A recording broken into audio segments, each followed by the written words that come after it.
അസ്സലാമലൈക്കും. അപ്പോൾ ഞാനിന്ന് വന്നിരിക്കുന്നത് തക്കാളി കൊണ്ട് പെട്ടെന്ന് തയ്യാറാക്കിയെടുക്കാൻ പറ്റിയ തീയലിൻ്റെ റെസിപ്പി ആയിട്ടാണ്. അപ്പോൾ വളരെ ലളിതമായിട്ട് നമുക്ക് തയ്യാറാക്കാൻ പറ്റിയ റെസിപ്പിയാണ്. അപ്പോൾ നമുക്ക് റെസിപ്പിയിലേക്ക് കടക്കാം. അപ്പോൾ അതിനായി ഞാൻ ചീനച്ചട്ടി അടുപ്പയിലേക്ക് വെച്ചിട്ടുണ്ട്. അതിലേക്ക് ഞാൻ ഓയിൽ ഒഴിച്ചു കൊടുത്തു. എന്നിട്ട് നമുക്ക് ഒരു അരമുറി തേങ്ങ അതിലേക്ക് ഇട്ട് കൊടുക്കുന്നുണ്ട്. അത് നമുക്കതൊന്ന് വറുത്തെടുക്കാം. വീഡിയോ സ്കിപ്പ് ചെയ്യാതെ കാണണേ. നിങ്ങളുടെ ഓരോരുത്തരുടെയും സപ്പോർട്ട് ഞങ്ങൾക്ക് വളരെ വിലപ്പെട്ടതാണ്. അപ്പോൾ നിങ്ങൾ ലൈക്ക് ഒന്ന് അടിക്കണേ. അപ്പോൾ നമ്മളിത് ചെയ്യുമ്പോൾ പ്രത്യേകം ശ്രദ്ധിക്കേണ്ടതെന്ന് പറയുമ്പോൾ നമ്മുടെ ഫ്ലെയിം ലോ ഫ്ലെയിമിലിട്ടായിരിക്കണം നമ്മളിത് ചെയ്യേണ്ടത്. അപ്പോൾ നമ്മൾ എപ്പോഴും ഇതുപോലത്തെ കാര്യങ്ങളൊക്കെ ചെയ്യുമ്പോൾ ഫ്ലെയിമിൻ്റെ കാര്യം ശ്രദ്ധിക്കാറില്ല. അപ്പോൾ നമ്മുടെ കറി കുളമായി പോവും. അപ്പോൾ നമ്മുടെ തേങ്ങ ചെറുതായിട്ട് ബ്രൗൺ കളറായി വന്നിട്ടുണ്ട്. നമുക്ക് 2 പീസ് ഉള്ളിയും 2 വറ്റൽമുളക് രണ്ടായിട്ട് കീറിയതും കൂടി ഇട്ട് കൊടുത്ത് നമുക്കൊന്ന് വറുത്തെടുക്കാം. അങ്ങനെ തേങ്ങ ബ്രൗൺ കളറായിട്ട് വന്നിട്ടുണ്ട്. ഇത് നമുക്ക് ചെയ്യേണ്ടതെന്ന് പറയുമ്പോൾ പൊടി ഐറ്റംസ് ഇടലാണ്. അപ്പോൾ ആദ്യം തന്നെ നമ്മൾ ഇട്ട് കൊടുക്കുന്നത് 1/2 ടീസ്പൂൺ മഞ്ഞൾപ്പൊടിയാണ്. അതിനുശേഷം നമ്മൾ ഇട്ട് കൊടുക്കുന്നത് 1.5 ടീസ്പൂൺ മല്ലിപ്പൊടി, 1/2 ടീസ്പൂൺ ഉലുവാപ്പൊടി. ഇത്രയും പൊടി ഐറ്റംസ് ഇട്ട ശേഷം അതൊന്ന് ചൂടായി കിട്ടാൻ വേണ്ടി നമുക്കൊന്ന് വറുത്തെടുക്കാം.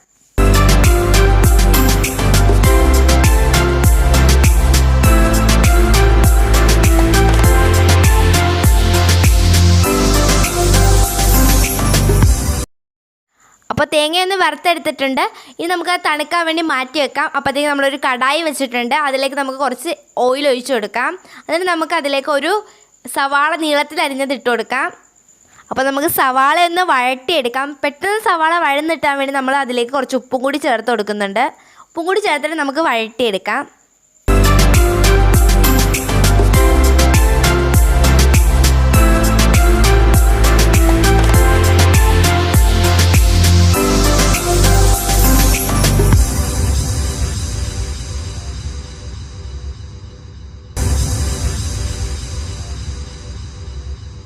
ഇനി നമുക്ക് 2 പച്ചമുളകും കുറച്ച് കറിവേപ്പിലയും കൂടി ഇട്ടൊന്ന് മൂപ്പിച്ചെടുക്കാം. അപ്പോൾ ഞങ്ങളുടെ കയ്യിൽ കുറച്ച് കറിവേപ്പില ഉള്ളായിരുന്നു, അതുകൊണ്ട് ഞങ്ങൾ കുറച്ച് കറിവേപ്പില ഇട്ടോളൂ.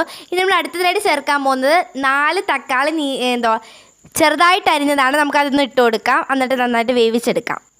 അപ്പോൾ നമ്മുടെ തക്കാളിയൊക്കെ ഒന്ന് വെന്തുടഞ്ഞ് കിട്ടാൻ വേണ്ടി നമുക്ക് ഒരു 10 മിനിറ്റോളം ഒന്ന് അടച്ചു വെച്ച് വേവിക്കാം.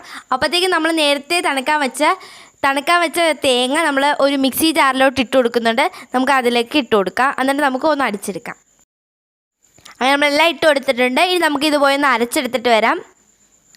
അങ്ങനെ നമ്മൾ ഫസ്റ്റ് ടൈം അരച്ചെടുത്തിട്ടുണ്ട്. ഇനി നമ്മൾ സെക്കൻഡ് ടൈം അരയ്ക്കുമ്പോൾ അതിലേക്ക് കുറച്ച് വെള്ളം കൂടി ചേർത്ത് അരയ്ക്കാം. നമ്മൾ സെക്കൻഡ് ടൈമും അരച്ചെടുത്തിട്ടുണ്ട്. അപ്പോൾ നമുക്ക് നേരത്തെ അടച്ച് വെച്ച് നമുക്കൊന്ന് തുറന്ന് നോക്കാം. അപ്പോൾ നമ്മുടെ തക്കാളിയൊക്കെ നന്നായിട്ട് വെന്തുടഞ്ഞ് വന്നിട്ടുണ്ട്. അപ്പോൾ നമ്മൾ അരച്ച അരപ്പ് അതിലേക്ക് ചേർത്ത് കൊടുക്കാം. എന്നിട്ട് നമുക്ക് നമ്മുടെ മിക്സി ഒന്ന് കഴുകി അതിനകത്ത് വെള്ളം ഒഴിച്ചു കൊടുക്കാം.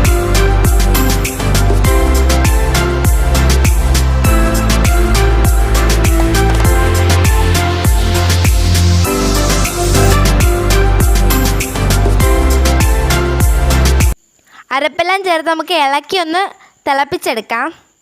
അപ്പോൾ നമ്മൾ തിളപ്പിക്കുന്നതിന് മുമ്പ് 2 വടക്കം പുളിയും കൂടി ഇട്ട് കൊടുത്ത് ഒന്ന് ഇളക്കിയെടുക്കാം. ഇനി നമ്മൾ അടുത്ത പരിപാടി എന്ന് പറയുമ്പോൾ കടുക് താളിക്കലാണ്. അപ്പോൾ അതിലേക്ക് ഒരു ചീനച്ചട്ടി വെച്ചിട്ട് അതിലേക്ക് കുറച്ച് ഓയിൽ ഒഴിച്ചു കൊടുത്തിട്ടുണ്ട്. ഓയിൽ ചൂടായപ്പോഴത്തേക്ക് നമ്മൾ അതിലേക്ക് കടുക് ഇട്ട് കൊടുത്തു, വറ്റൽമുളക് ഇട്ട് കൊടുത്തു, കറിവേപ്പില ഇട്ട് കൊടുത്തു. എന്നിട്ട് നമുക്ക് അതിലേക്ക് ഒഴിച്ചു കൊടുക്കാം.